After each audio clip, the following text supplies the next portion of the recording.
Of course. No, we're both survivors. Yeah. So, ladies and gentlemen, may I now all ask you to be seated?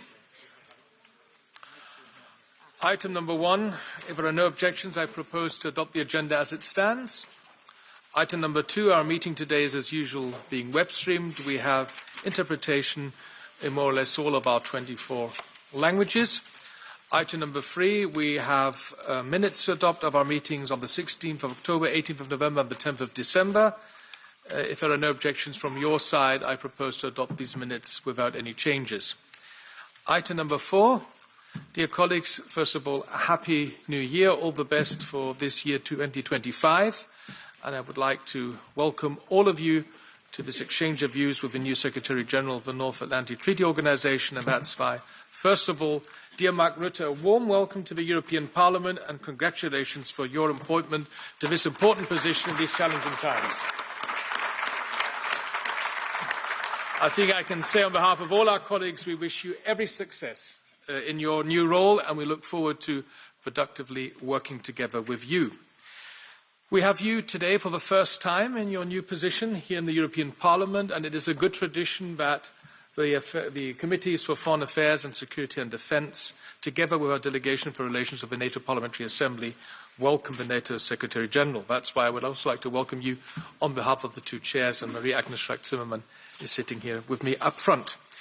I will not be long in my introductory remarks because I have been informed that the Secretary-General has to leave us at 5:30 because he's flying to Finland, one of our important member states. That's why, without any further ado, to catch up a bit of time, shall I hand over? Yes, Marie-Agnes, yes. The floor is yours. Thank you very much. To make a long story short, great that you are here. I mean, it's a challenge, and this job is really for tough cookies only. So, great. Welcome, and also Happy New Year to all our friends here. And I think we have to start immediately because time is running. Super. Dear Secretary-General, you have the floor for roughly 10 to 15 minutes, and then we'll have an exchange of views. Thank you so much. And good afternoon, and a very happy New Year to you all. It is great to join you today. And this is for me the first time in this big room after so many years to be back now in the European Parliament in this particular room. I think I was here once before, 10 or 12 years ago, for a big meeting between the European Council and the European Parliament. So I have some memory of this room, but I didn't realize it was that big and there would be that many members visiting. So thank you all for being here, and thank you very much for inviting me. Madam Chair, Mr. Chair, Marie-Agnes and David. As you know, I am a European through and through, so I feel very much at home here, and it's great to be here, back here in the European Parliament. Since starting my job in October, I've had many meetings with European leaders. I had the pleasure of hosting the President of the European Commission. I had lunch in her office, and then she came for dinner at my residence. I met with the President of the European Council, Antonio Costa, with Kaja Kallas, the EU High Representative, and the European Commissioner for Defence, Kubilius, and I had the honour to participate in the EU Foreign Affairs Council in November. And again, I'm today very happy to meet with you. In the coming months, I intend also to have a somewhat longer meeting with Roberta Metsola, your President, and the heads of the political groups in the European Parliament. And I think this marks the start of a dialogue, but also a continuation of all the efforts to bring NATO and the EU, to bring the NATO and the EU closer together. At this particular dangerous time, this particularly dangerous time for security, stepping up of our cooperation, I believe, is essential. Russia's war against Ukraine rages on. At the same time, Russia is accelerating its destabilization campaign against our own countries with cyber attacks, with assassination attempts, acts of sabotage, and more. We used to call this hybrid. I try to get rid of that word hybrid. I would call it a destabilization campaign. And Russia is not alone. It has China, North Korea and Iran by its side. Meanwhile, many other dangers persist, from terrorism to nuclear proliferation, disinformation and of course climate change. And I've said it before and I say it again. I'm deeply concerned about the security situation in Europe. We are not at war, but we are not at peace either. The good news is that we know what to do to protect our people and way of life, now and in the long term. We just need to do it. That means we need to invest more in defence and produce more capabilities. This cannot wait. We need to boost the resilience of our societies and critical infrastructure.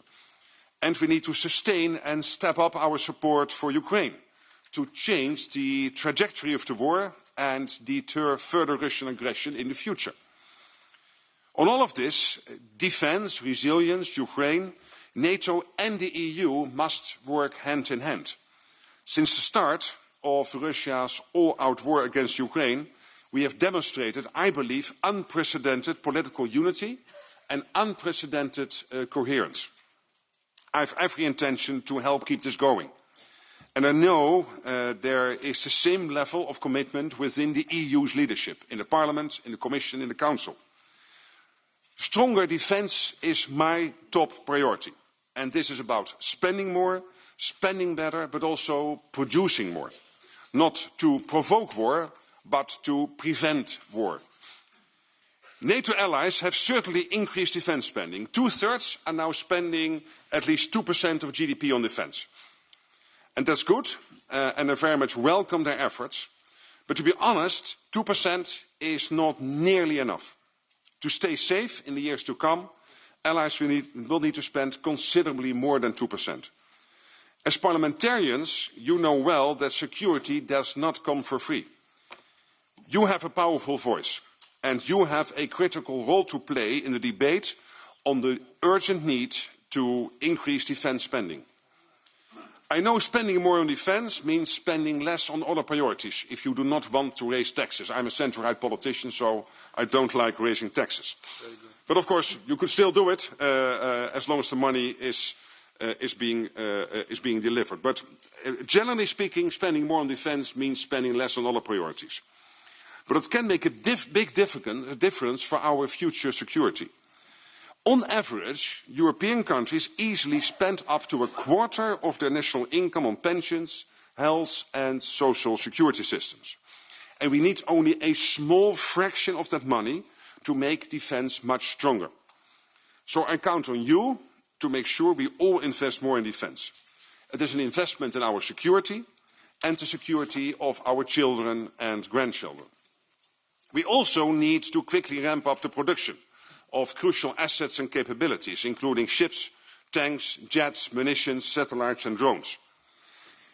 A few months ago, I visited engineers in Paris at Thales and a Rheinmetall factory in Italy. Yes, a Rheinmetall factory in Italy. So this was a subsidiary of Rheinmetall based outside Rome. European defence industry is doing truly impressive work, and the capabilities they provide are essential. But the reality is that we are not where we need to be, not yet. Our industry is still too small, it is too fragmented, and to be honest, it is too slow.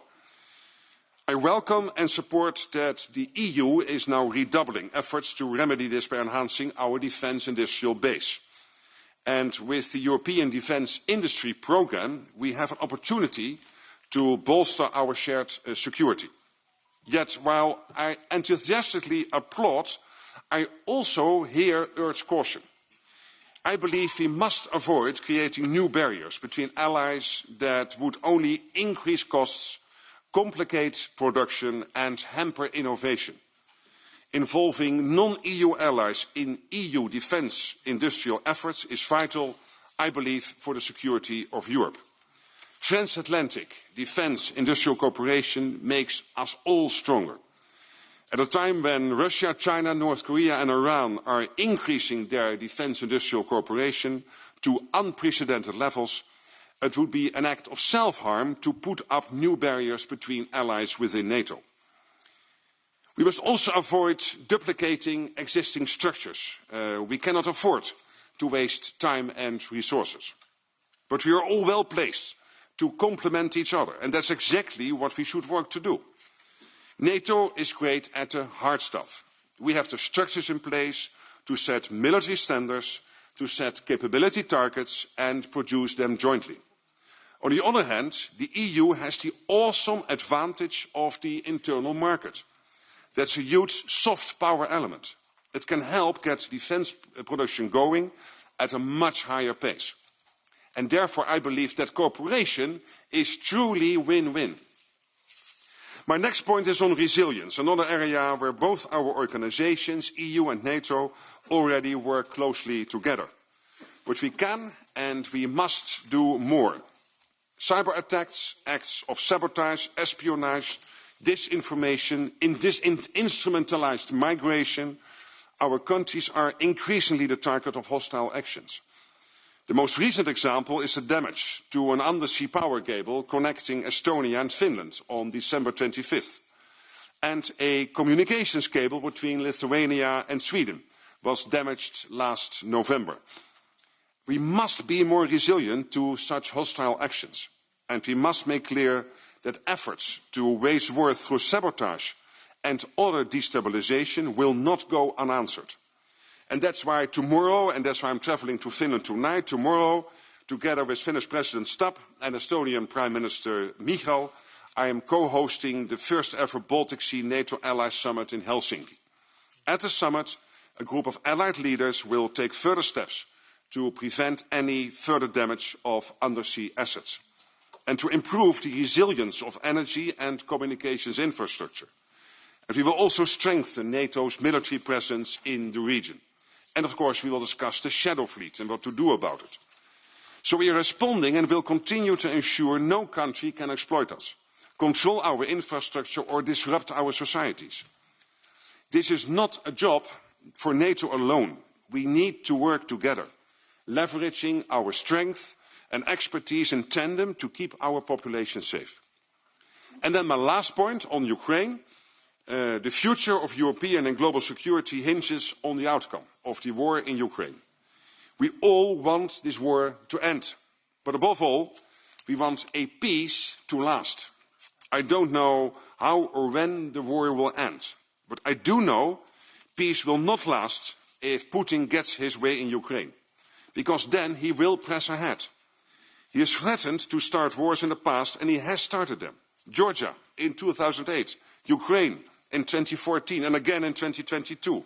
So what is the next target to be? Peace will not last if war ends with a deal where Putin, Xi Jinping, Kim Jong-un and the regime in Tehran are high-fiving each other, feeling empowered. A deal in Ukraine that serves their interests paves the way to global instability. So I'm convinced that peace can only last if Ukraine comes to the table from a position of strength. For this, it needs our continued help. More weapons and faster, so it can defend itself better and negotiate a good deal for Ukraine, for Europe and for the world. NATO allies are providing more, and the EU support continues to be crucial. Last week, at the Ukraine Defence Contact Group meeting in Ramstein last Thursday, the US and European allies announced further aid to Ukraine. And these additional contributions are vital. NATO and the European Union have a lot to do together. And I can count on you, I know, as members of the European Parliament, to keep up the support for Ukraine, for their freedom and ours too. And I can count on you to continue strengthening our own defences. We can't afford to wait. We are safe now. We are not safe in 5 years. So we have to start today, spending more, ramping up production, getting resilience right and supporting Ukraine. I will now stop. I very much look forward to our discussion. I will try to answer as many questions as possible. I know you cannot come back if you do not like my answer, but I will not give you, I hope, any reason to get back to me by answering the question in the first place in a correct way. So I'll try to do my utmost. Thank you.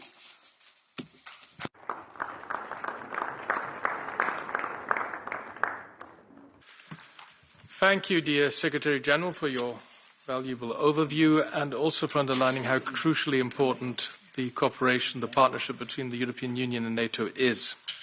I now give the floor first to our Chair of the Delegations for Relations with the NATO Parliamentary Assembly, our colleague Salvatore De Meo, for a maximum 3 minutes. Please, Salvatore.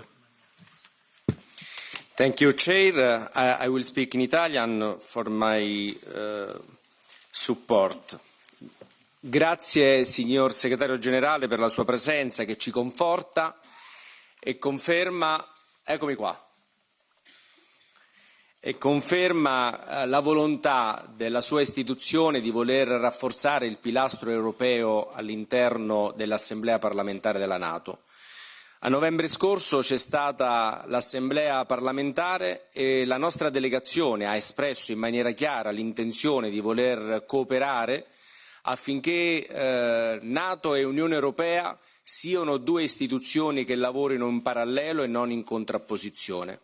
Il lavoro è molto difficile, complesso, ma credo che i primi passi che stiamo seguendo, anche con la sua presenza, vanno nella giusta direzione. Lei ha fatto riferimento alla necessità di dover investire di più in difesa. Io le rappresento la necessità di dover spiegare che la difesa non è limitata solo alla dimensione militare, ma che è una dimensione che va oltre l'aspetto tipicamente militare e include relazioni internazionali, economiche, sociali e soprattutto diplomatiche. In questo il Parlamento europeo può essere di grande aiuto. 23 Paesi alleati sono stati europei e quindi le confermo la disponibilità della nostra istituzione a fare in modo che ci sia questa sensibilizzazione perché l'investimento non sia un obbligo ma sia una consapevolezza che soltanto mettendo insieme le nostre forze, non sostituendosi alle difese nazionali, noi possiamo migliorare la capacità difensiva e difesa significa benessere sociale, welfare, economia, opportunità per tutti.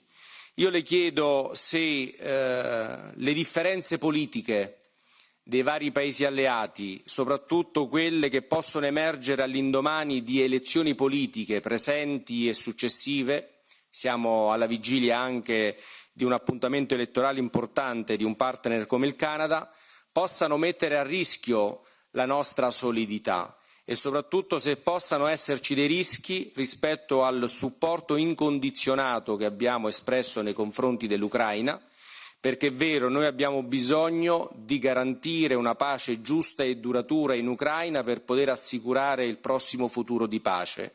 E a questo riguardo le chiedo se ci sono rischi su altri fronti, parlo del Mediterraneo, parlo dei Balcani, che sono ovviamente focolai importanti a cui non possiamo non porre la massima attenzione.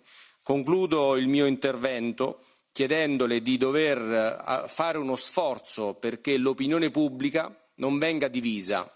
Non bisogna cadere nell'errore di semplificare la discussione in difesa uguale armamenti. E in questo apprezzo l'iniziativa della NATO di voler promuovere anche un Consiglio dei giovani, perché è importante la loro posizione e sono convinto che ci possano aiutare a far capire che insieme si può, insieme possiamo fare la differenza. Grazie e buon lavoro. Thank you, Salvatore. As this is a joint item with SEDE, I will now hand over to Marie-Agnes Strack-Zimmermann to chair the first round of question and answers. This first round is for AFET and SEDE coordinators by group, and this all for 2 minutes each. So it will be quite a challenge to handle this, but we're in safe hands with Marie-Agnes. Okay, let's start with the coordinator of the AFET EPP, Michael Gahler. Yes, 2 minutes. Thank you very much, and a very warm welcome on behalf of the EPP group. Rest assured that not only my group, but the large majority of this committee and the Parliament are on your track, are on our common track when it comes to strengthening defence and also when it comes specifically to Ukraine. I'm also the standing rapporteur on Ukraine, so thanks for the remarks that you made in this regard. My question goes in the direction, as it is clear, there is a perspective of membership, but not during the hot phase of the war, certainly, but before full membership and after the end of the hot phase, there needs to be security guarantees for the country. How do you see this aspect to be addressed? What can we already now do to get Ukraine closer to NATO? And what are your thoughts about that? And where would you need to push some member states to be more positive about that? That is the one aspect. You rightly spoke about the closer EU-NATO cooperation. And you spoke of standards that you have in NATO. Now, my question is whether you would be inclined to embark on a new thought, meaning that as we also have a single market on defence, allegedly, I say, in EU since 2011, we know how little it has been practiced, but in the civilian part of the single market, we have thousands of standards that are agreed through regulations that are binding. Now, I learned that in NATO, you agree on standards, but we see in many areas that member states simply don't follow. So would you think starting discussions on behalf of NATO with EU to have existing, I speak of existing agreed NATO standards, to be transformed in parallel into binding EU regulations? I think that would really get NATO where it should be, that everybody applies the standards, because we have treaty violation procedures. NATO has not. So is that an idea for you to grasp? Thank you. Thank you. For Sede EPP, Nicolas Pascual de la Parte. 2 minutes, please. Thank you very much, and Happy New Year to everybody. We welcome Secretary General here around, in front of you. Thank you very much. I will raise 3 quick points for you to answer, please. The first one is how to increase the cooperation between NATO and the European Union, which is one of the main aspects of your speech. I think that here we have capacities and possibilities that you don't have in NATO, and the other way around. For instance, here in the European Union, we can raise funds because we have a budget, a collective budget, something that you don't have in NATO. You have only a very small administrative fund, but you don't have a budget. And secondly, we can legislate even with legally binding directives and regulations. These capacities, I think, that could somehow be inserted as well in your decision-making process in NATO as one of the main strands of collaborations. I'm aware that there's quite a number of strands of work that we are collaborating already, more than 60, 65, 66, but I think that this legislative capacity and the budgetary capacity of the European Union should be somehow inserted as well in your decision-making process in NATO. First question. The second one is capacity planning. I think that now that we have a new commissioner for the first time for defence in the European Union, he will be asked to develop plans. He's going to present the white paper for defence within the next 100 days together with the High Representative. And one of the main items will be the capacity planning for our military industry. How do you intend to avoid duplications concerning this very important thing? The capacity planning in NATO is very well oiled, is working properly well, and you have a great experience now. And the third one is how to shorten the time of developing new weapon systems. I mean, so far the average time is 15 years, 15 years, since a project system is designed until it is totally operational. I think that we cannot continue with this. How do you intend to shorten up this time to develop new weapon systems? Thank you very much. Okay, for S&D, the AFET, I have been told that nobody will be there. So if there anybody, okay. Tonino. Thank you, Madam Chair. Mr. Secretary General, I would like to welcome you to our House on behalf of S&D in your new role in this very timely moment, 1 week before President Trump takes over. In line with the NATO strategic concept, I echo that NATO enlargement has been a historic success. It has strengthened our alliance and contributed to peace and stability. You have said recently, and you repeated this afternoon, that we face a growing number of challenges globally, from a more aggressive Russia to terrorism, to strategic competition with China, as well as increasing alignment of China, Russia, North Korea and Iran. But beyond this, let me extend my interest to our immediate neighbourhood. Secretary General, last year you have visited Srebrenica in Bosnia and Herzegovina. As experienced leader and former Prime Minister, you are certainly very well acquainted with security challenges in the Western Balkans. which was once called the power keg of the Europe. Therefore, I would use the opportunity to ask you two questions. How do you see the role of hybrid warfare, not only in the EU, but also in the Western Balkans, where we have seen increased activity by Russia, particularly with disinformation, as in the case of recently opened Russia Today TV in Serbia? And how would you assess the security situation in the Western Balkans in general, and what would be some initiatives or activities you are planning to conduct as a NATO Secretary General? Thank you in advance. Thank you very much. And SD Sede, Yanis.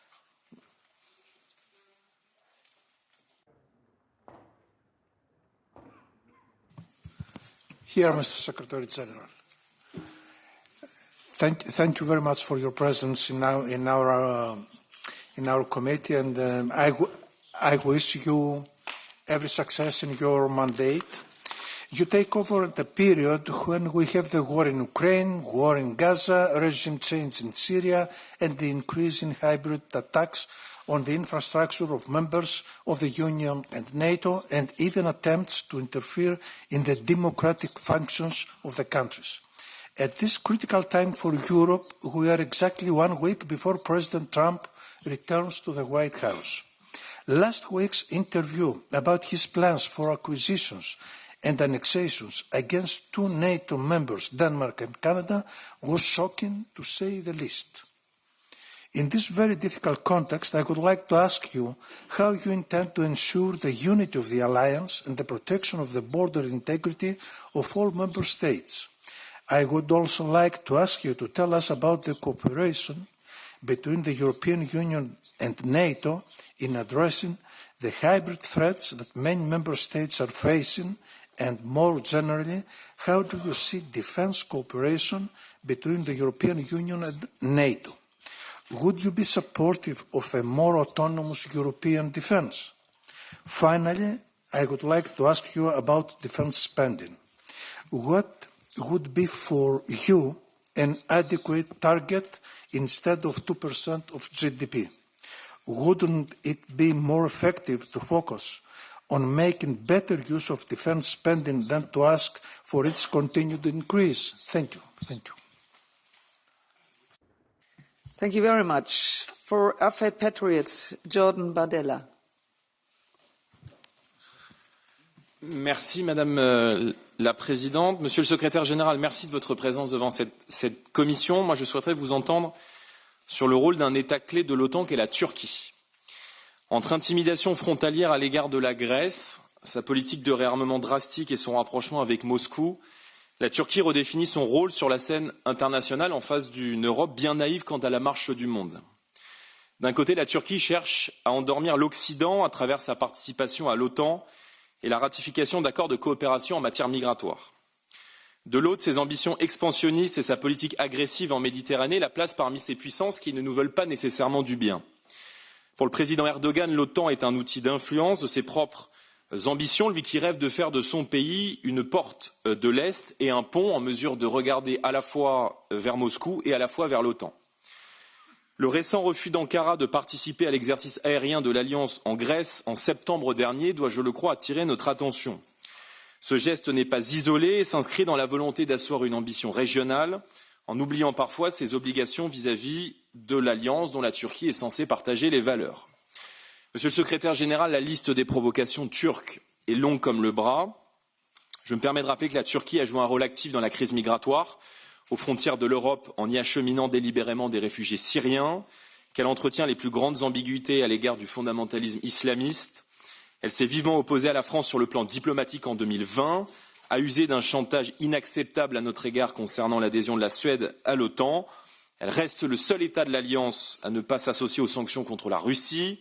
Elle continue de violer la souveraineté territoriale de Chypre et de la Grèce en mer Égée y empêchant le forage d'entreprises européennes. Et en tant que deuxième armée de l'OTAN, la Turquie se sait incontournable. La question que je souhaiterais donc vous poser est simple. Comment appréhendez-vous ce double jeu de la Turquie au sein de l'Alliance Atlantique? Je vous remercie. Merci. Für Sede, Pierre Romain. Merci Madame la Présidente. Juste ici. Okay. Et je vais continuer en français. Monsieur le Secrétaire général, le stratégiste français Hervé Couteau-Bégari écrivait « L'OTAN est cette alliance dans laquelle tous les membres sont égaux, mais l'un est plus égal que les autres. Il se trouve aujourd'hui qu'à la tête de ce pays plus égal que les autres, il y a désormais un homme qui a l'intention d'afficher au grand jour les ambitions de l'Amérique, de maximiser ses intérêts, y compris, parfois, aux dépens de ses alliés. Il y a quelques jours, dans une interview avec l'agence de presse allemande DPA, vous avez déclaré, Monsieur le Secrétaire général, qu'il serait souhaitable que les États-Unis libéralisent leur marché de la défense afin que les Européens puissent s'approvisionner plus facilement. Autrement dit, les Européens doivent céder au chantage américain et alourdir encore leur dépendance industrielle et technologique. Ce serait, selon vous et selon d'autres, un moyen d'obtenir la paix au sein de l'Alliance atlantique. Pourtant, la guerre d'Ukraine sur le sol européen a montré l'importance d'adopter en Europe une logique industrielle de masse, de stock. Cette guerre d'attrition montre aussi que la dépendance à la production et aux livraisons d'une puissance extérieure est un risque, car on dépend alors de décisions politiques extérieures sur lesquelles nous n'avons pas de prise. À l'inverse de ce discours de concession, il est dans l'intérêt des États européens de tenir un discours d'affirmation. C'est d'ailleurs ce que souhaitent les équipes de Trump. Écoutons ce que dit le vice-président J.D. Vance lorsqu'il exhorte les États européens à ne plus être des États clients, mais devenir des alliés forts qui se respectent et se font respecter sur le continent. J'aimerais donc vous demander, Monsieur le Secrétaire général, comment vous concevez l'idée d'un pilier européen au sein de l'OTAN? Est-ce l'idée d'un superconsommateur européen faisant ses provisions de l'autre côté de l'Atlantique pour maintenir sa sympathie, ou est-ce l'idée d'un rééquilibrage qui passe par une remontée en puissance industrielle en Europe, davantage de dépenses en Europe, et peut-être plus tard par un partage plus équitable des responsabilités? Je vous remercie. Thank you very much. For AFET ECR, Adam Bilan. Here. Thank you. Thank you, Chair. It is a privilege to welcome you, Mr. Secretary General, to our committee today. Your leadership at NATO comes at a pivotal time when Europe and the transatlantic community face challenges of unprecedented complexity and urgency. The Russian aggression against Ukraine has shattered the post-Cold War security order and reminded us that peace in Europe cannot be taken for granted. NATO's role in providing collective security, deterring aggression and projecting stability has never been more critical. Tomorrow's summit of Baltic Sea NATO countries highlights the growing importance of the Baltic region in the strategic planning. Russia remains the most immediate and significant threat to NATO's eastern flank. The militarization of Kaliningrad, the use of hybrid tactics in Belarus, and the shadow fleet operating in the Baltic Sea pose direct challenges to Poland and the Baltic states. These actions are part of Russia's broader strategy to destabilize the region and weaken NATO's cohesion. So my question to you would be, what concrete actions is NATO planning to counter these specific Russian threats, particularly in terms of enhanced forward presence, rapid deployment capabilities, and coordinated hybrid response strategies? How is NATO preparing for potential escalation scenarios, including unconventional tactics such as cyber attacks or energy weaponization in this region? And last, we note with great interest NATO's recent assumption of air defense operation in Poland from the United States. This transaction underscores Europe's growing role in securing its own defense and supporting Ukraine. Poland's logistic hubs are critical in ensuring the flow of military equipment and humanitarian aid to Ukraine, making their defense a top priority. What are NATO's plans to further foster air defense capabilities in Poland and broader eastern flank, particularly now as threats are evolving? Thank you. Thank you very much. For CDECR, Reinis. Labdien, ģenerālsekretāra kungs, paldies par jūsu brīnišķīgo stāstījumu.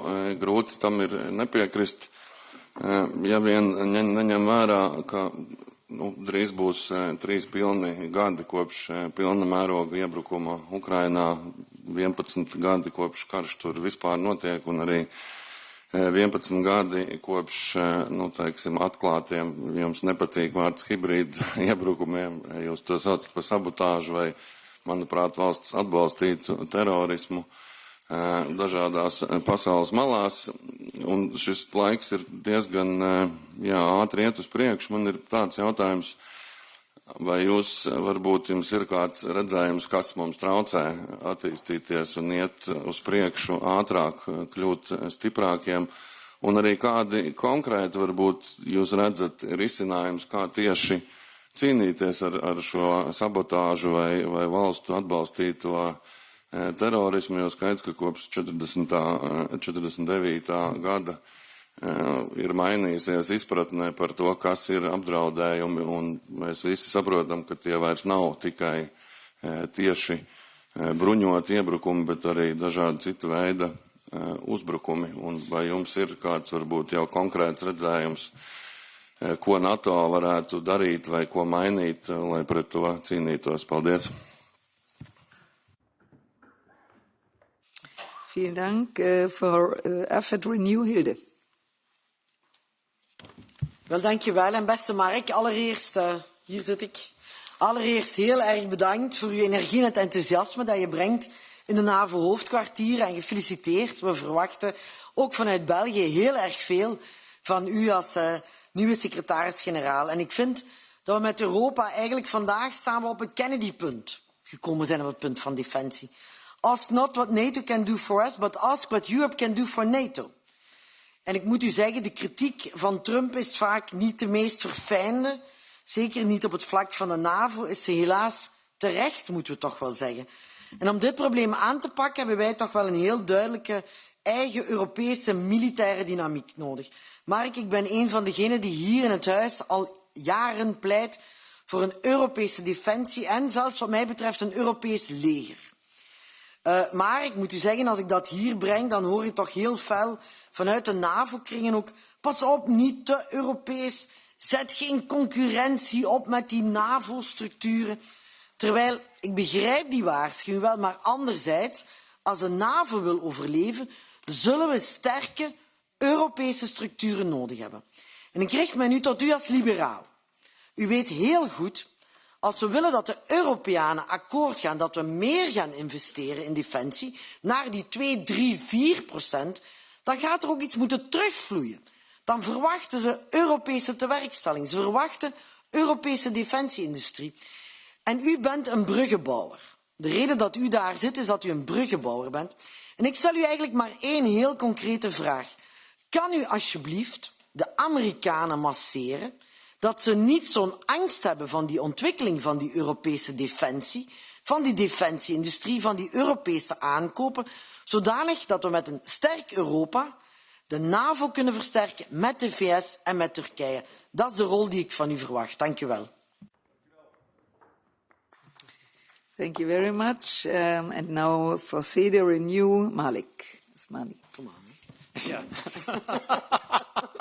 Goed voorbeeld, dat volgen. Dus dat betekent dat ik het ook gewoon in het Nederlands ga doen als de coördinator voor Renew het ook in het Nederlands doet. Allereerst een bijzonder welkom natuurlijk secretary-generaal of de NAVO, Rutte, hier vandaag in het Europees Parlement. Fantastisch om u in deze rol hier ook te zien. In tijden waar het natuurlijk niet de wereld aan het veranderen is. En de uitdagingen eigenlijk alleen maar groter zijn. Maar ja, ik geloof dat deze rol u het beste past. Dus dat komt heel goed. Daar heb ik alle vertrouwen in. Allereerst wil ik ook zeggen dat ik het sowieso bijzonder vind dat u hier vandaag bent. Als eerste dag van deze politieke aantreden in het nieuwe jaar. En dat u ook heeft aangegeven dat u meer in contact ook wil met het Europese Parlement.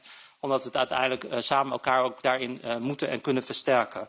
Op dat ene punt, misschien als het gaat om die bestedingen, de 2% norm, daar wisselen nog steeds verschillende lidstaten in. We hoeven aan Baltische lidstaten niet uit te leggen hoeveel geld je moet investeren in defensie als het gaat om begrotingen. Sommige West-Europese landen blijven nog best wel achter. Wat zou nou een voorstel kunnen zijn voor het Europese Parlement om daar veel steviger en sterker te kunnen zijn, ook naar die lidstaten, om meer te gaan investeren in defensie. U had zelf in uw inleiding had u het er ook over dat de EU ook een mogelijkheid heeft om onder artikel 5 tegen nieuwe dreigingen op te treden, samen met de NAVO. Er moet er dan ook niet eigenlijk een soort nieuwe norm komen om tot een minimum inspanning te doen om die nieuwe dreigingen zoals sabotage en destabilisatie tegen te gaan. Want die 2% norm is natuurlijk het materiële norm, de materiële investeringen die aan gaande is. Maar als je ook kijkt naar die andere dreigingen, zou er ook niet veel meer samengewerkt moeten worden en toegewerkt moeten worden naar minimumnormen om ook daar voldoende financiële middelen te hebben om uiteindelijk die dreigingen met elkaar ook tegen te gaan. Dank u wel. Perfect. Now for AFID Greens, Hannah. Thank you, Madam Chair. And Mr. Secretary General, it's good you're here. And I think we need a closer and more collegial cooperation between EU and NATO more than ever. I'd say even more so after January 20. But this leads us to a number of questions. First one on the EU Defence Union. We are just about to start our discussion on the EU White Book for Defence. Defining the abstract concept of the EU Defence Union, I wonder how you think the EU Defence Union could best align and fit into NATO structures, and if you could suggest a separation of tasks. What is for EU and what is for NATO? How would that look like?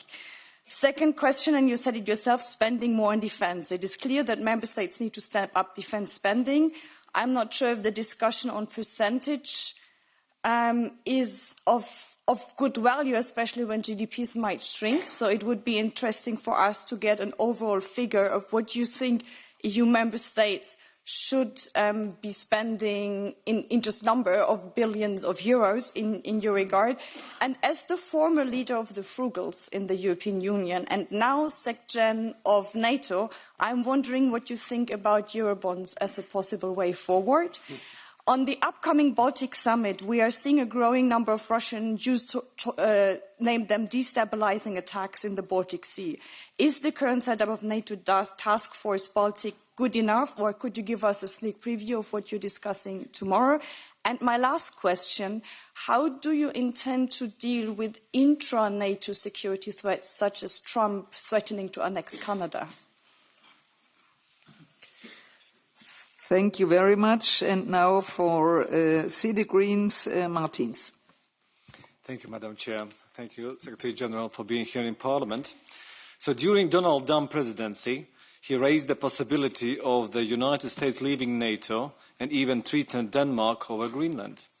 So now, with a future US President-elect potentially taking a similar stance, many Europeans are questioning whether we can continue to rely on the US for our security.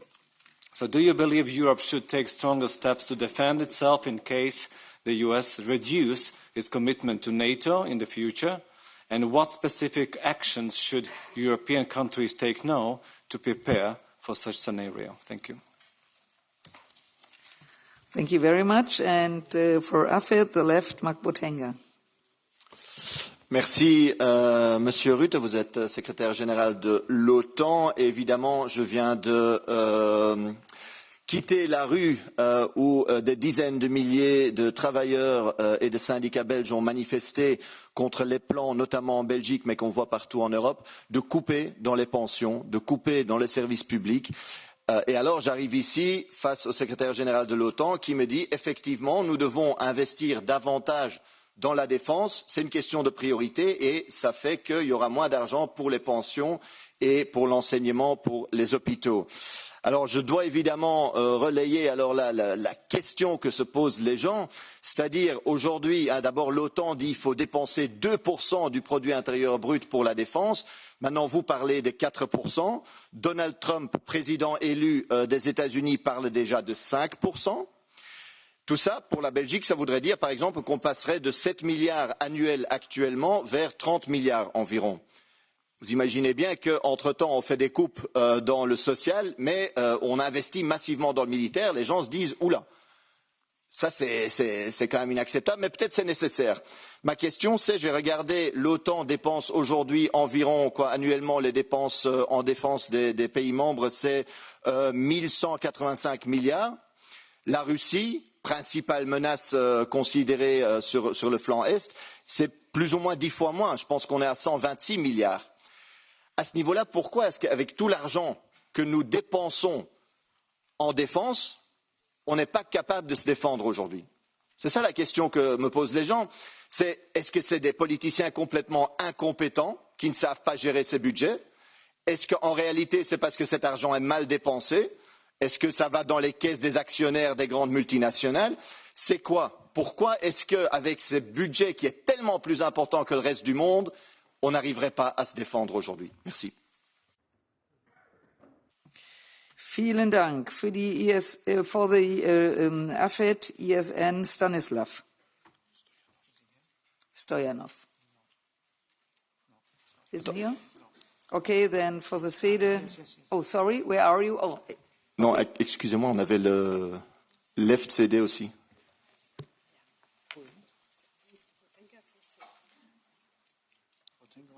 Yes, Potenga said he is here for both. But anyway, ask your okay. Anyway, ask your questions and come. Okay. Okay. Afterwards. First of all, Stanislav for. I'm sorry, I'm not sure. I think we informed the Secretariat that there's one speaker for AFET left and one speaker for SEDE left, like for all the other groups. I'm not too sure why that would be different now. Thank you. Okay. First of all, I just called for Stanislav. Where is Stanislav? Stanislav is not here. He's not here. Okay, that makes it easier. So take your 2 minutes and go ahead. And then afterwards, Hans Neuhoff. Is Hans Neuhoff here? Okay, then the floor is yours. You can start. Come on, 2 minutes. Thank you. I'll speak in Bulgarian. В края на 90-те години на миналия век големият американски дипломат Джордж Кенън определи предстоящото разширяване на НАТО като груба грешка с епични размери. Джордж Кенън е създателя на политиката на сдържането на Съветския съюз и познаваше руснаците по-добре от всеки друг. Той прекрасно разбираше колко е вредно да бъде дразнена Русия. За жалост, никой представител на колективния Запад не го чу. НАТО трябваше да се разпусне, както беше разпуснат Варшавския договор. А вместо това пактът продължи с безумното си разширяване. И без изобщо да пита народите на въпросните държави, дали искат страните им да се присъединят към него. Нас в България никой от управляващите не ни попита дали искаме да членуваме в НАТО или не. Сигурен съм, че ако сега се проведе референдум по въпроса, повечето българи ще са против членството на България в този пакт. Защото да си член на НАТО днес е гаранция не за сигурност, а за въвличането в поредната касапница. Именно стремежът на пакта да погълне Украйна и да създаде свои бази на нейна територия е основната причина за войната днес в тази страна. Така че колкото по-дълго съществува НАТО, толкова по-дълго ще съществува опасността от Трета световна война. Благодаря. Marina, yeah. Thank you very much. First of all, Mark Potenga, first of all, he said for both, but no problem. So now, Marie Mesur. For the left. Merci beaucoup. Okay. Merci Madame la Présidente, Monsieur le Secrétaire Général. Alors il paraît que vous êtes l'homme qui murmure à l'oreille de Donald Trump. Je ne sais pas si vous murmurez effectivement à son oreille, mais néanmoins, en tant que secrétaire général de l'OTAN, vous avez probablement un avis sur certaines de ces déclarations en tant que président des États-Unis d'Amérique.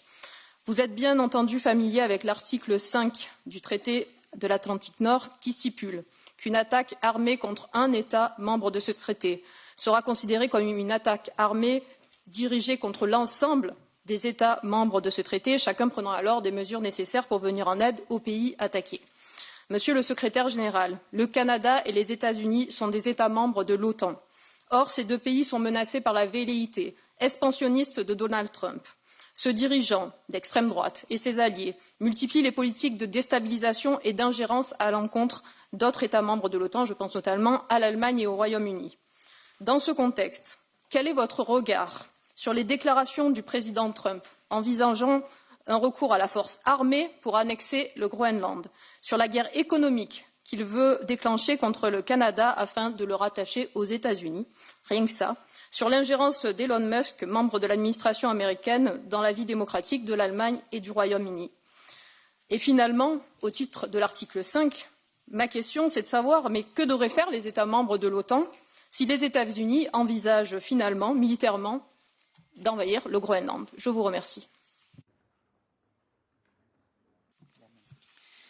So, colleagues, we have just 10 minutes left. After 10 minutes, I mean, it makes sense that Mr. Rutte will answer it. So I start. I have lots of questions, but it's, sorry, not possible.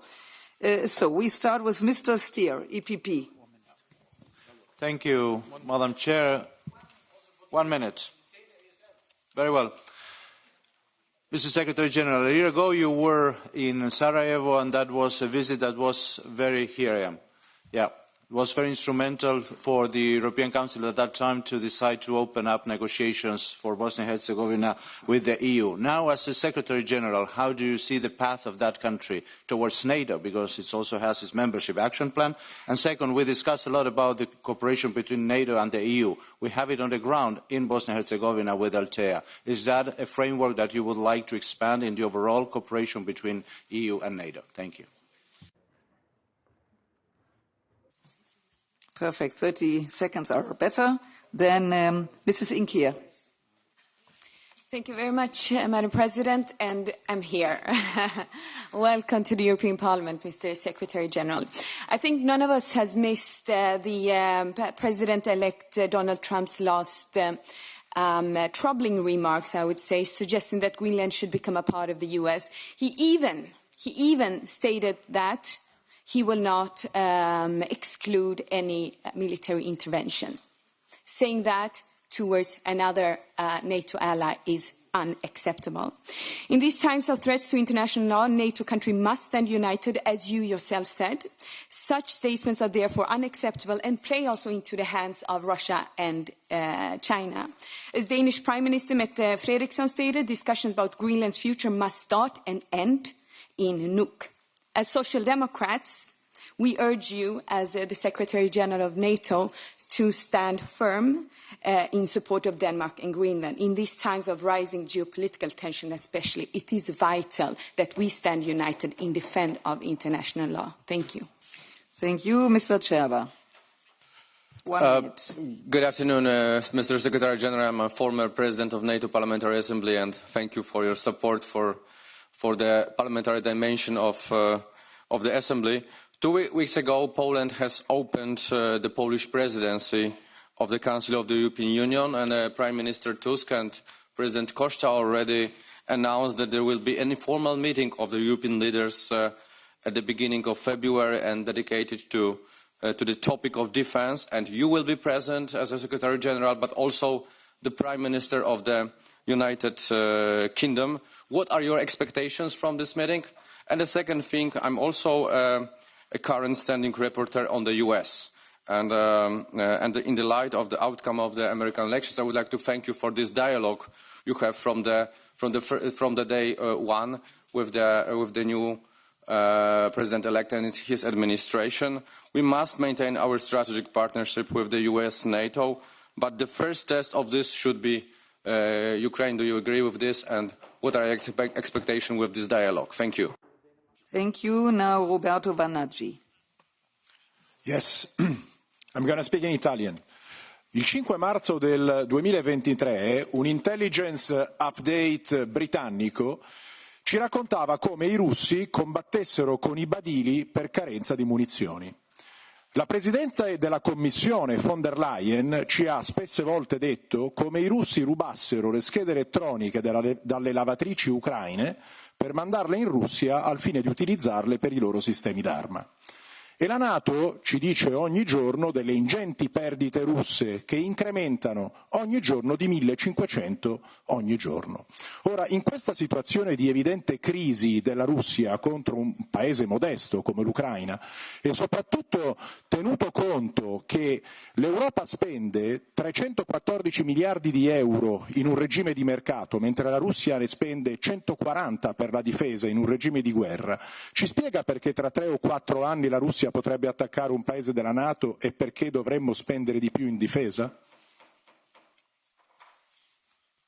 Thank you very much. And now Mr. Jihadi. Ευχαριστώ εδώ. Θα μιλήσω ελληνικά. I will speak in Greek. Τα πρόσφατα γεγονότα στη Συρία, σε συνδυασμό με τις υπόλοιπες εξελίξεις στη Μέση Ανατολή, σύμφωνα με εμπειρογνώμονες, καθιστούν πιθανό πόλεμο μεταξύ Τουρκίας και Ισραήλ. Θυμίζω ότι ο Ερντογάν απείλησε ευθέως το Ισραήλ, ενώ σε πρόσφατη συγκέντρωσή του υποστηριχτές του ζητούσαν να φτάσει στην Ιερουσαλήμ. Την ίδια στιγμή η Τουρκία διαχρονικά απειλεί με πόλεμο κάσους μπέλι, εταίρος στο ΝΑΤΟ στην Ελλάδα, ενώ εμπόδιζε την ένταξη Σουηδίας και Φινλανδίας στη συμμαχία. Υπενθυμίζω δε ότι η Τουρκία κατέχει παράνομα το 37% της επικράτειας της Κυπριακής Δημοκρατίας, δηλαδή εδάφη της Ευρωπαϊκής Ένωσης, της οποίας οι πλήστες χώρες είναι μέλη του ΝΑΤΟ. Ως Ευρωβουλευτές θέλουμε να είμαστε επικοδομητικοί, κατανοώντας το πρόβλημα που προκαλεί ένα κράτος ταραξίας στους νατοικούς κόλπους. Γι' αυτό βρισκόμαστε σε προχωρημένες συζητήσεις με άλλους ευρωβουλευτές για επανασύσταση Επιτροπής Εποπτείας της Τουρκίας με σκοπό να συμβάλλουμε στο ομολογουμένως δύσκολο έργο σας. Κλείνοντας, επιβάλλεται να εξετάσουμε την πιθανότητα ένταξης της Κυπριακής Δημοκρατίας στο ΝΑΤΟ και να επανεξετάσουμε τον μελλοντικό ρόλο της Τουρκίας. Thank you very much. And now, Mr. Rueze. Yeah, thank you, Madam Chair. I will speak in German. Herr Generalsekretär, ich komme auf ein Gespräch mit Lloyd Austin vom 9.1. Sie sprachen dabei vom Geist der Lastenverteilung. Nun sieht die Realität in der Ukraine praktisch anders aus. Was den Kriegsverlauf betrifft, sind auch einige Kollegen hier noch nicht ganz auf dem neuesten Stand. Was die Realität in dem Ukraine-Krieg betrifft, der Ukraine-Krieg ist objektiv verloren. Präsident Trump wird den Krieg bis Ostern beenden. All Ihre Bemühungen erweisen sich als Schuss in den Ofen. Der erste Teil meiner Frage, wie gehen Sie mit diesen neuen Realitäten um, auch wenn Sie schon vorhin einiges dazu gesagt haben. Der zweite Teil betrifft mein Heimatland Deutschland. Deutschland hat bis zum Verlust der eigenen Verteidigungsfähigkeit mit Unterstützung geleistet. Wie bekommt mein Heimatland Deutschland seine Unterstützungsleistungen ersetzt und von wem? Und zum Schluss möchte ich anmerken, dass mir Ihre Worte zu der kritischen Infrastruktur, zum Schutz dessen sehr gut gefallen haben. Es wäre natürlich gut, wir hätten das vor der Zerstörung von Nord Stream 2 schon gehört. Dankeschön. So, Mr. Rutte. Ja, thank you, Chair. Welkom, secretaris-generaal. Er is niets veranderd aan onze taak sinds februari 22 en ook niet sinds 5 november. We hebben alleen een kans met Oekraïne een sterke onderhandelingspositie. En uw voorganger was zeer fel op het recenseren van Oekraïnes prestaties of het voeden van Kremlin narratives. Dus alle steun voor uw heldere oproep om juist nu Oekraïne extra te steunen met alle militaire middelen die het nodig heeft. Maar te veel EU- en NAVO-lidstaten houden nog de hand te veel op de rem met spullen in de opslag die nu nodig zijn in Oekraïne. Wat gaat u daaraan doen? Als we een eerlijke, rechtvaardige en duurzame vrede krijgen, dan moet die bewaakt worden. En om de simpele reden dat Oekraïne zelf beslist waar het lid van wil worden, vind ik dat NATO-lidmaatschap op tafel moet blijven. Wat kan NAVO nu al doen om aan die garanties te werken? En tenslotte, ik zie niet in waarom we zouden blijven toestaan dat de Russische schaduwvloot ongehinderd en ongecontroleerd gebruik maakt van onze wateren. Neem dat alstublieft mee in uw gesprekken in Finland de komende dagen. Now, Mrs. Kalniete. Thank you. I'm here. Thank you, Mr. Secretary General. You have just passed 100 years mark since becoming NATO Secretary General. Congratulations. I was very happy to learn that tomorrow there is a Nordic-Baltic NATO summit. And my question is, what do you have in your portfolio as a proposal how to secure, to do more to secure the Baltics and the eastern flank from future Russian aggression? What concrete steps will be taken during your tenure as Secretary General to achieve this goal? Thank you. Thank you, Mr. Sovendal. Thank you very much. I'm here. Yeah, I come from Denmark, but nevertheless I'll not speak about Greenland. I think a lot of questions have been put.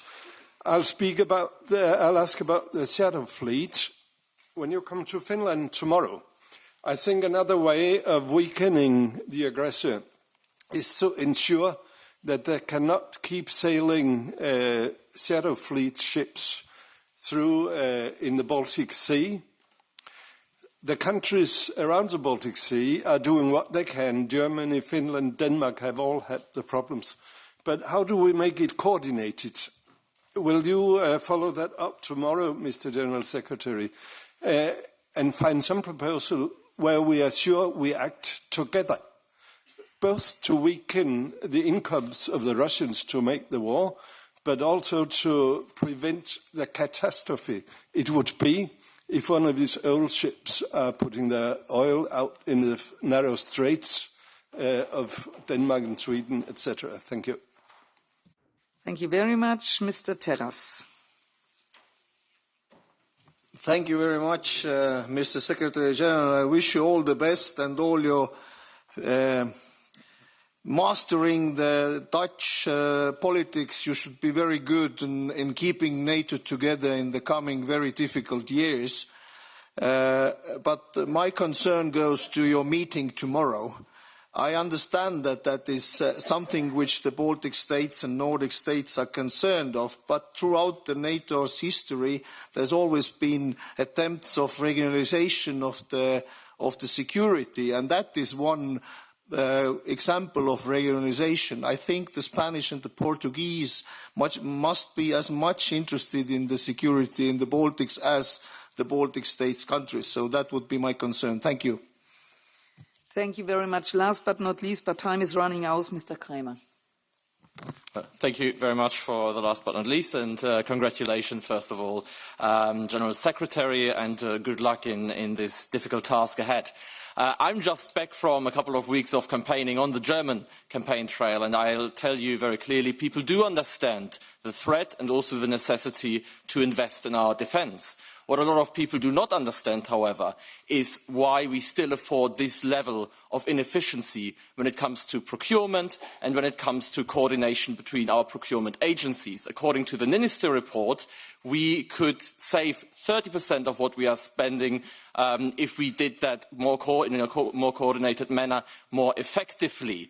So my question is, how do we get more bang for the buck? And more concretely, how are you going to ensure better coordination, especially between the NSPA, the NATO procurement agency, and, for instance, the European Union? How can we make sure that we don't have double structures there, but that people get their money's worth in terms of defence? Thank you. Right, thank you.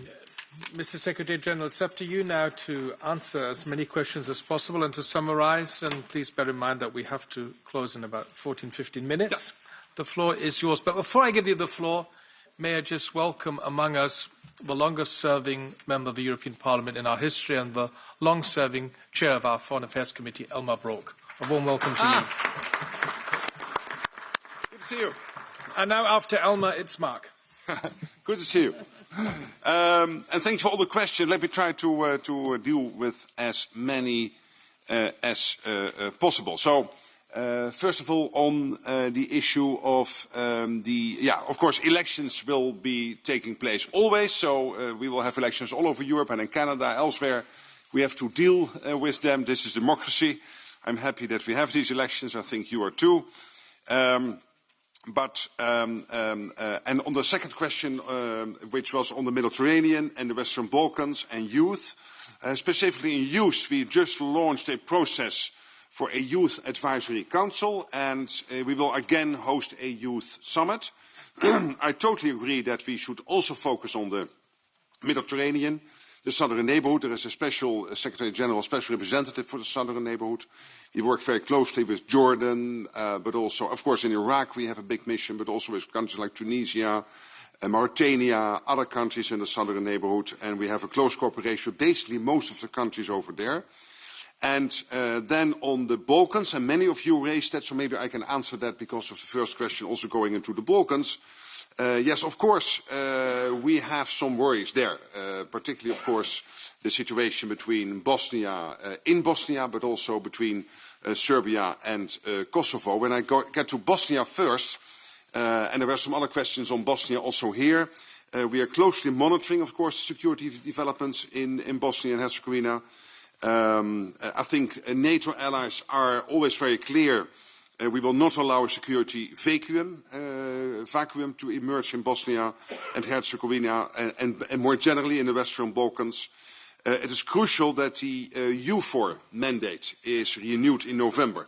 EUFOR plays a key role in maintaining a safe and secure environment with support from NATO under the Berlin Plus arrangements. And, of course, NATO and the EU cooperate closely on the ground, as you know, in Bosnia and Herzegovina. And we support a robust EUFOR Althea, and we will keep in close contact at all levels to ensure that we manage all potential challenges effectively together. That's on Bosnia.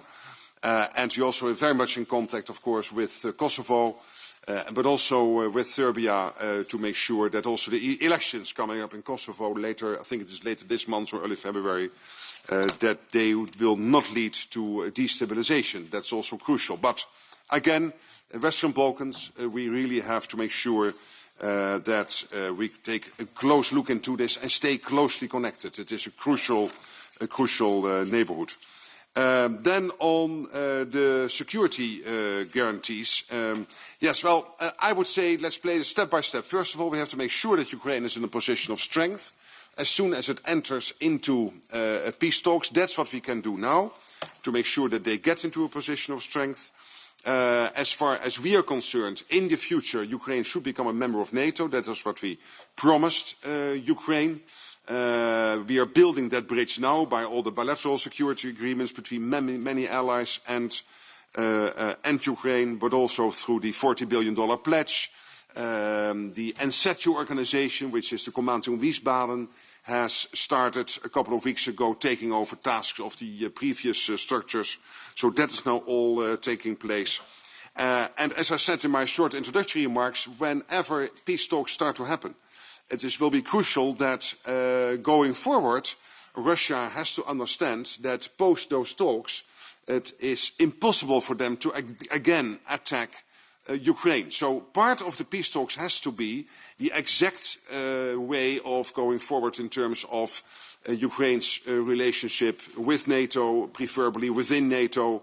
But it is, I think, too early now to exactly sketch out what that exactly will mean. Also something we have to discuss with the new incoming US administration. But let's hope that we will get to that point as soon as possible, that we have the luxury of discussing the ongoing security guarantees for Ukraine, because that would mean that we have started into talks and that we have moved to the next phase. And at this moment, clearly Ukraine is not there, because they cannot at this moment negotiate from a position of strength. And we have to do more to make sure, by changing the trajectory of the conflict, that they can get to that position of strength.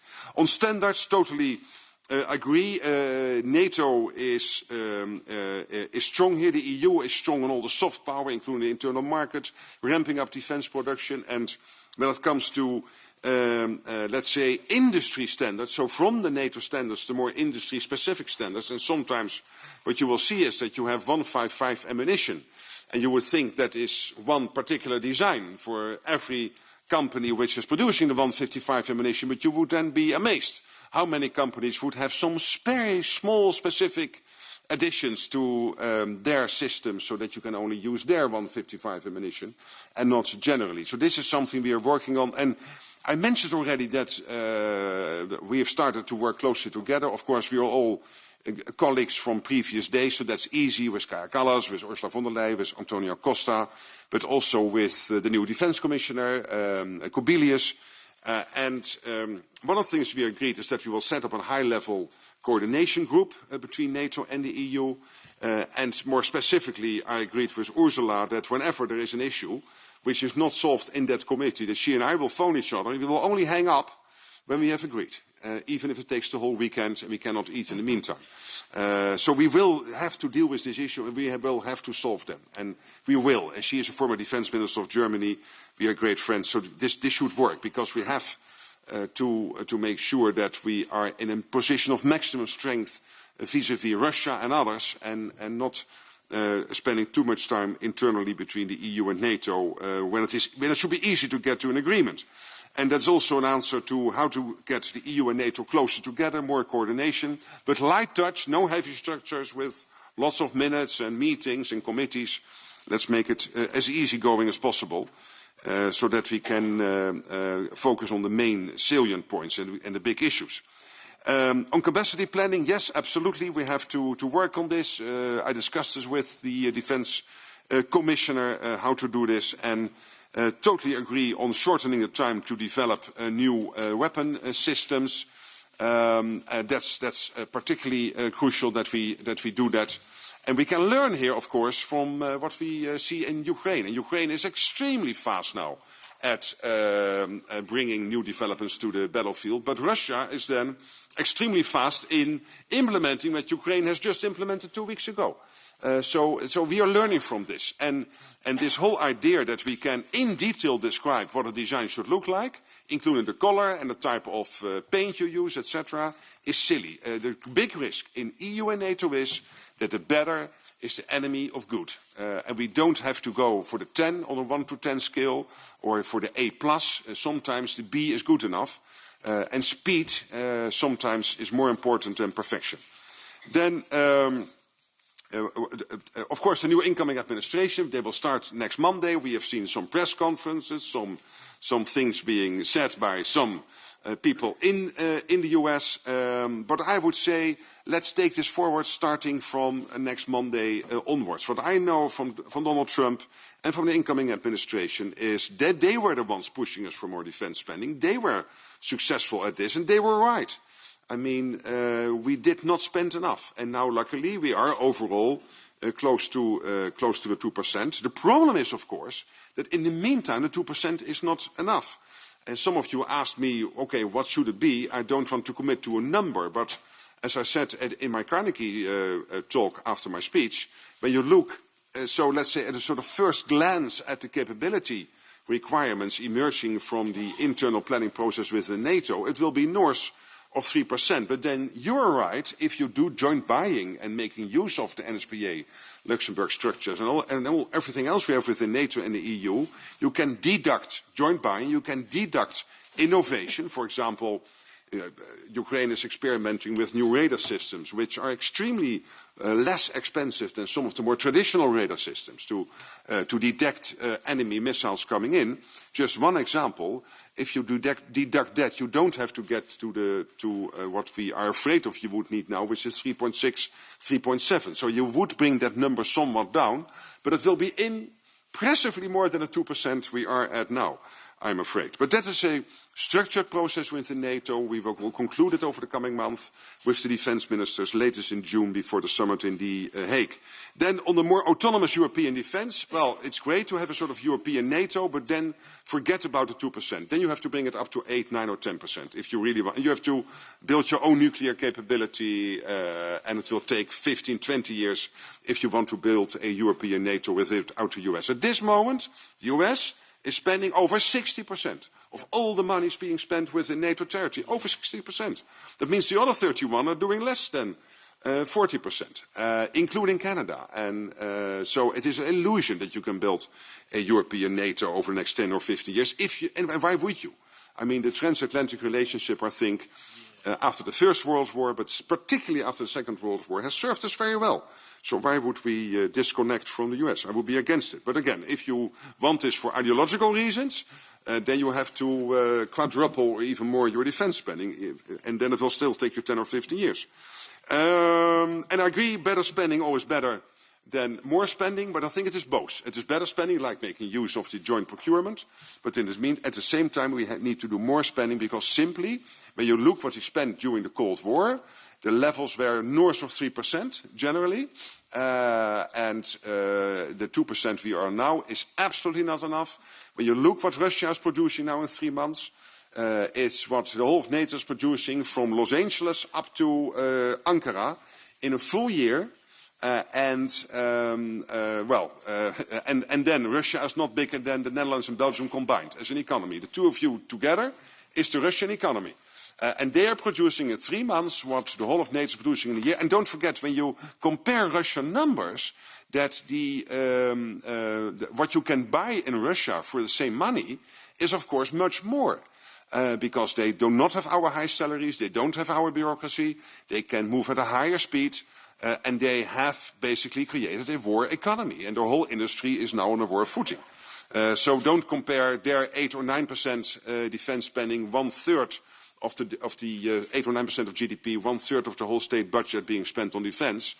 When you cobble it all together, it might be less than what the European NATO is doing. But again, you can buy so much more, do so much more, and they have this urgent need to get there. Then opening up the US defense market versus spending more in Europe, it is both. It is absolutely both, because in Europe we have fantastic companies. But for example, on air defense, we still, and on the 5th generation fighter jets, we cannot lose out on the US. So you need both. And there is so much money going around, and this was my argument with Trump, open up the US defense markets, because if you want to buy something in the US, you have to go through the Congress, the White House, the Defense Department, the Pentagon, etc., before you can get your hands on a Patriot system. So make that easier. And at the same time, there is so much money going around that Thales and Rheinmetall and Leonardo and all the fantastic defense companies here in Europe will have plenty of opportunity to put in extra production lines, extra shifts. And by the way, they have to do this. And don't wait for the 10-year contracts they're all asking, because we will not be able to create 10-year contracts. But they know the demand is there for the long term. So please, defense industry, ramp up production and be good businessmen, and don't lose out to the South Koreans, because South Korean is getting into the market. Poland, Romania, Estonia, they are all buying South Korean, because European, American defense companies are not delivering at the speed we need and at the prices we need. Then on, of course, sabotage and all that. And as I said, hybrid, it should be, I think, more towards destabilizing actions by the Russians. And we should do more than just tracking what they are doing. And one of the great things of what will happen tomorrow in Finland, in Helsinki, is that you'll have a meeting discussing how we can counter what the Russians are doing, and also how we can survey the Baltic Sea. And the Russians don't like that we have a bigger NATO presence there. But that is the result of some of these anchor dragging. And if it is really just a mistake of Russians not being able to sail ships, then we should launch a huge initiatives by the EU and NATO to have a huge training course for all Russian sailors to learn how to navigate their ships and experience what it means when your anchor is for 100 miles on the seabed. Then on Trump, yes, he has been right many times. I agree. And he might be right many times in the future. And we have to dialogue with him. And I like the reaction of Mette Frederiksen, the Prime Minister of Denmark, who did not immediately react to what he said about Greenland, but she brought it back to the issue which is at stake, which is the Arctic, and how to make sure that in the Arctic we have a strategic issue to be discussed between NATO, the US, within NATO and the EU, how to deal with the Arctic, etc. And this is not about who rules or controls Greenland. This is, of course, about making sure that the Arctic stays same. So, yes, Europe can rely on the United States. I'm absolutely convinced the United States will stay within NATO. I'm not worried about that. But we have to make sure that the argument which the US had in the past, and still can have to a certain extent at this moment, that because of what they are spending, we can spend more on other stuff because they spend it on defense, that we take out that argument by spending more ourselves. And when I say spending more ourselves, yet it's better spending, joint procurement, innovation, etc. But again, also more spending. The 2%, everything I'm seeing at this moment is not nearly enough. And if we don't do it, we are safe now, but not in 4 or 5 years. So if you don't do it, get out your Russian language courses or go to New Zealand. Or decide now to spend more. And that's exactly the debate we have to finalize over the next 3 or 4 months. To stay safe in this part of the world and defend ourselves. On Eurobonds and all that, that's for the EU. I just want you to spend more money. And where you get it from, I had some clear views on this in the past. But I've been forced by the new team to not discuss that any longer. As long as the money is there. Then it's not for, I've never committed to 4%. There was somebody saying, I think it was here that I mentioned 4%. No, I've not committed to a new number. Just saying 2% is not nearly enough. I would say if I was in Bulgaria, I would be very happy to be in NATO. But of course, I accept your argument. But I do not agree. Then on Greenland, Canada, I already went to that. Bosnia, I already went to that. Then on, I think, finally, Turkey.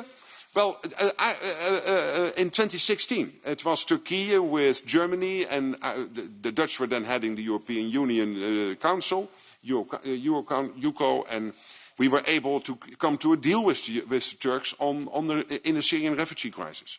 And I was very happy with that, because that made it possible to bring down the numbers of Syrians coming into Germany, Sweden, and the Netherlands, because particularly and you remember the then chair of the European Parliament saying, Viktor Orban saying, nobody wants to go to Hungary, they all want to go to Germany. And that's true. And in 2016, we risked that the number would reach 1 million. But because of this deal with Turkey, it did not. And I've always felt that Turkey is a worthwhile member of NATO, playing its role, and yes, also defending its interests, like everybody here is defending its interests within the EU and within NATO, and that's fine. But they're a very valuable member of the alliance. And then maybe finally on the eastern flank, one of the things I learned, Madam, is that yes, I'm happy with the forward land forces, etc. So all the initiatives we have now to secure the 8 countries, including now Finland, on the eastern flank.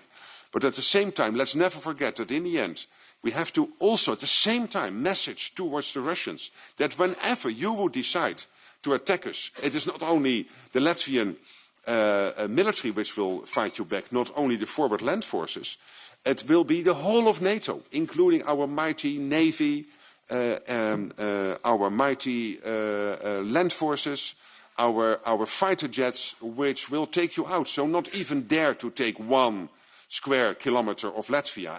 And when you say you are on the eastern flank, it is The Hague, London and New York at the eastern flank. Latvia, yes, maybe physically, but we are all on the eastern flank. We are all in this together. There are no first or second class citizens in NATO and the EU. It's really crucial that we understand this and that our collective defense is really collective and connected. So I think I tried to answer as many questions as possible. Thank you, Secretary General.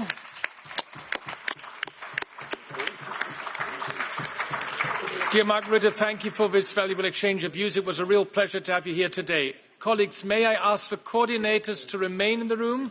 Our coordinators meeting will start in 1 or 2 minutes.